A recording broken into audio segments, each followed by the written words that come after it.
నక్క మరియు గాజుపూస. ఒక అడవిలో ఒక నక్క నివసించేది. అది ఎప్పుడు తన తెలివితేటల గురించి గొప్పలు చెప్పుకుంటూ ఉండేది. ఒకరోజు అది నది ఒడ్డున మెరుస్తున్న ఒక గాజు పూసను చూసింది. వావ్! ఎంత అద్భుతమైన వజ్రం అనుకుంటూ దాన్ని పట్టుకుంది.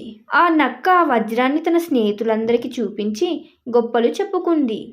చూడండి, నా తెలివితేటల వల్ల నాకు ఈ అద్భుతమైన వజ్రం దొరికింది అని చెప్పింది.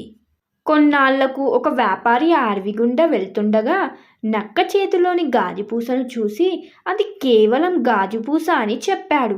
నక్క చాలా సిగ్గుతో తలదించుకుంది.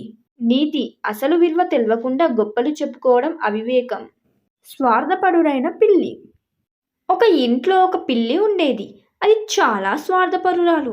ఎవరైనా తనకు ఆహారం ఇవ్వడానికి వస్తే వాళ్ళతో చాలా ప్రేమగా నటించేది. కానీ ఆహారం తినగానే తన పని అయిపోయిందన్నట్లుగా అక్కడి నుండి వెళ్ళిపోయేది. ఒకరోజు ఆ ఇంట్లో ఒక కొత్త కుక్క వచ్చింది. అది చాలా స్నేహపూర్వకంగా ఉండేది. పిల్లి తన స్వార్థాన్ని వదిలిపెట్టి కుక్కతో స్నేహం చేయాలనుకుంది. కానీ కుక్క దానికి పెద్దగా ప్రాధాన్యత ఇవ్వలేదు. నువ్వు ఎప్పుడు నీ స్వార్థం కోసమే మాతో ఉంటావు, నిజమైన స్నేహాన్ని కోరుకోవు అని చెప్పింది కుక్క పిల్లితో. నీతి: స్వార్థం వల్ల నిజమైన స్నేహాన్ని కోల్పోతాం. ఎలుక మరియు ముత్యం. ఒక గ్రామంలో ఒక ఎలుక ఉండేది. అది చాలా పేదది. ఒకరోజు చెత్త కుంపలో దానికి ఒక అందమైన ముత్యం దొరికింది.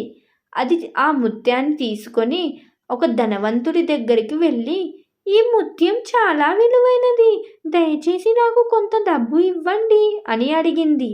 ధనవంతుడు ఆ ముత్యాన్ని చూసి అది నిజమైన ముత్యం కాదని, కేవలం ఒక రంగురాయి అని చెప్పాడు. ఎలుక చాలా నిరాశపడిపోయింది. నీతి: విలువలేని వస్తువులకు ఆశపడకూడదు. ముసలి కుందేలు మరియు యువజింక. ఒక అడవిలో ఒక ముసలి కుందేలు ఉండేది. అది చాలా అనుభవజ్ఞురాలు. ఒక యువజింక ఎప్పుడు దాని మాట వినకుండా తన ఇష్టం వచ్చినట్లు ప్రవర్తించేది. ఒకరోజు యువజింక అడవిలో దారి తప్పిపోయింది. అది చాలా భయపడిపోయింది. అప్పుడు ముసలి కుందేలు అక్కడికి వచ్చి జింకకు దారి చూపించింది. అనుభవం ఉన్న వారి మాట వినాలి, లేకపోతే కష్టాల్లో పడిపోతాం అని కుందేలు జింకతో అంది. నీతి: పెద్దల సలహా పాటించడం మంచిది. మన ఛానల్ని లైక్ చేయండి ఫ్రెండ్స్. లైక్ చేయడం ద్వారా నాకు కూడా సపోర్టింగ్గా ఉంటుంది. చాలామంది చూస్తున్నారు కానీ లైక్ చేయడం లేదు. గాడిద మరియు బంగారు నాణ్యం. ఒక గాడిద ఒకరోజు రోడ్డు పక్కన ఒక బంగారు నాణ్యం చూసింది. అది ఆ నాణ్యం విలువ తెలియక దాన్ని చూసి, దీనితో నాకేం లాభం, నాకు గడ్డి ముక్కలే కావాలి అని అనుకుని దాన్ని అక్కడే వదిలేసింది. కొద్దిసేపటి తర్వాత ఒక బిచ్చగాడు అక్కడికి వచ్చి ఆ బంగారు నాణ్యం చూసి చాలా సంతోషించాడు. ఆ నాణ్యంతో తన ఆకలి తీర్చుకున్నాడు. నీతి: అవకాశం వచ్చినప్పుడు దాన్ని సద్వినియోగం చేసుకోవాలి, లేకపోతే కోల్పోతాం.